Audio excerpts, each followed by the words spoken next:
महालक्ष्माय नमः। Hello friends, welcome to my channel. इस video में आज मैं आपके साथ शेयर करने वाली हूँ 16 दिवसीय महालक्ष्मी व्रत के उद्यापन की पूजा सामग्री। ये 16 दिवसीय महालक्ष्मी व्रत भाद्रपद मास के शुक्ल पक्ष की अष्टमी को आरंभ होता है और अश्विन मास के कृष्ण पक्ष की अष्टमी को इस व्रत का उद्यापन किया जाता है। यानी पितर पक्ष में जो अष्टमी पड़ती है उसी अष्टमी के दिन इस व्रत का उद्यापन होता है। तो चलिए आइए देख लेते हैं उद्यापन के लिए हमें किस किस सामग्री की आवश्यकता पड़ने वाली है। सबसे पहले हम चौकी लगाएंगे, तो पूजा के लिए हमें एक चौकी या फिर लकड़ी का पाटा चाहिए होगा। पाटे पर बिछाने के लिए हमें लाल वस्त्र लेना है। इस 16 दिवसीय महालक्ष्मी व्रत को गजलक्ष्मी व्रत या हाथी की पूजा के नाम से भी जाना जाता है। इस व्रत में हाथी पर बैठी हुई महालक्ष्मी जी की पूजा की जाती है। तो हमें एक मिट्टी का हाथी भी लेना है।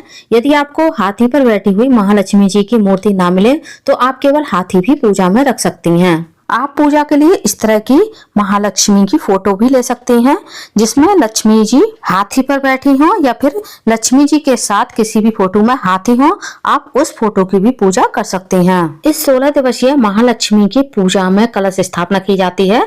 तो आपको एक कलश लेना है। ये कलश आप मिट्टी का, तांबे का या फिर पीतल का ले सकते हैं। साथ ही कलश पर रखने के लिए हमें एक श्रीफल चाहिए होगा और इस श्रीफल पर हमें मौली, लाल कपड़ा या फिर चुंदरी बांधनी है। अब हमें कलश स्थापना के लिए चाहिए होंगे आम के, पान के या फिर अशोक के पत्ते। 16 दिवसीय इस महालक्ष्मी की पूजा में 16 अंक का विशेष महत्व माना गया है। तो आपको जो भी चीजें अर्पित करनी होती हैं वो 16 की संख्या में अर्पित करनी होती हैं।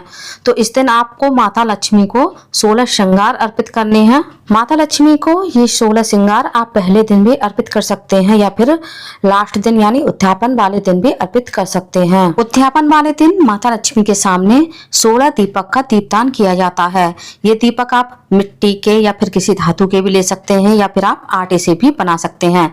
ये दीपक आप घी से भी बना सकते हैं और आप चाहें तो तिल के तेल से भी बना सकते हैं। सरसों के तेल का आपको यूज नहीं करना है। पूजा में स्थापना के लिए हमें चाहिए होंगे गणेश जी। गणेश जी के बिना कोई भी पूजा अधूरी मानी जाती है। अब हमें पूजा के लिए लेना है पीला चंदन, कुमकुम, रोली, अक्षत और हमें लेना है इत्र। अब हम लेंगे मौली सभी को वस्त्र रूप में अर्पित करने के लिए। 2 जनेऊ लेनी है, एक गणेश जी के लिए और एक गजराज के लिए। अब हमें पूजा में रखने के लिए लेना है कौड़ी और कमल कट्टा। यदि आपके पास पहले से हो, मंदिर में रखे हो तो आप उन्हें धोकर भी पूजा में रख सकते हैं। साथ ही में धूप बत्ती और माचिस भी चाहिए होगी दीपक जलाने के लिए। एक हमें घी का दीपक लेना है माता के सामने चौकी पर स्थापित करने के लिए। अब हम एक कटोरी चावल और लेंगे। जब हम कलश स्थापना करेंगे तो इससे हम अष्टदल कमल बनाएंगे। साथ ही सभी भगवान को हम चावलों से आसन भी देंगे। कलश में डालने के लिए हमें लेनी है एक हल्दी, सुपारी, सिक्का, कौड़ी, कमल कट्टा, 2 लौंग, इलायची और बतासा। कुछ लौंग और इलायची हमें अलग से और लेने हैं जिससे हम हवन भी करेंगे और माता को मुख शुद्धि के लिए भी अर्पित करेंगे। अब हमें कुछ कपूर भी लेना है आरती के लिए और हवन के लिए। महालक्ष्मी गजलक्ष्मी की पूजा में 16 गांठ का एक डोरा बनाया जाता है। तो आप इस डोरे को भी बना लीजिए। ये डोरा कैसे बनाया है इसका भी वीडियो आपको मेरे चैनल पर मिल जाएगा। लिंक आपको ऊपर आई बटन में मिल जाएगी, वहां से आप डोरा बनाना सीख सकते हैं।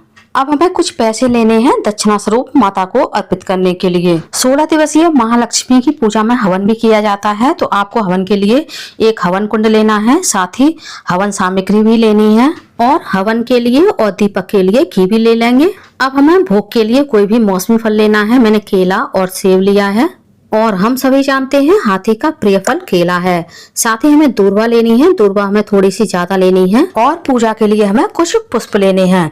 यदि कमल का फूल मिल जाए तो अति उत्तम, अगर ना मिले तो आप गुलाब का, गुड़हल का, जो भी फूल मिल जाए आप चढ़ा सकते हैं। मेरे यहाँ तो कभी भी कमल का फूल मिलता ही नहीं है और जो गुलाब के फूल मिलते हैं वो भी ऐसे मिलते हैं कि छूते ही बिखर जाते हैं। लक्ष्मी जी का प्रिय भोग पान भी है। तो आपको एक पान भी लेना है। ये पान आप मीठा भी ले सकते हैं या फिर आप सिंपल पान भी ले सकते हैं। महालक्ष्मी गजलक्ष्मी की पूजा के लिए हमारे यहाँ इस तरह का भोग बनाया जाता है जिसे हम सुरा बोलते हैं और ये मीठे आटे से बनाए जाते हैं। पूजा के लिए ये सुरा 32 बनाए जाते हैं जिनमें से 16 किसी ब्राह्मण को दान कर दिए जाते हैं और 16 सुरा व्रत रखने वाले व्यक्ति को खाने होते हैं। आपके यहाँ जो भी बनता हो, जितनी संख्या में बनता हो, आप उस हिसाब से बना लीजिएगा। सबकी अपनी अपनी अलग अलग प्रथाएं परंपराएं होती हैं। साथ ही मैंने भोग के लिए खीर भी बनाई है। आप खीर की जगह किसी अन्य मिठाई का भी भोग लगा सकते हैं। एक हमें छोटा सा कलश और लेना है माता रानी के सामने जल रखने के लिए। आई होप वीडियो आप लोगों को पसंद आया होगा। इस वीडियो में मैंने 16 दिवसीय महालक्ष्मी गजलक्ष्मी व्रत के उद्यापन की संपूर्ण पूजा सामग्री आप लोगों को दिखा दी है। वीडियो आप लोगों को कैसा लगा कमेंट्स में जरूर बताइएगा। और यदि आप मेरे चैनल पूनम की आस्था पर पहली बार आए हैं तो प्लीज चैनल को सब्सक्राइब कर लीजिए। वीडियो को ज्यादा से ज्यादा लाइक कीजिए, शेयर कीजिए, साथ ही बेल आइकन को प्रेस कर दीजिए ताकि हमारे आने वाली सारी लेटेस्ट वीडियो की नोटिफिकेशन आप लोगों को टाइम से मिल सके।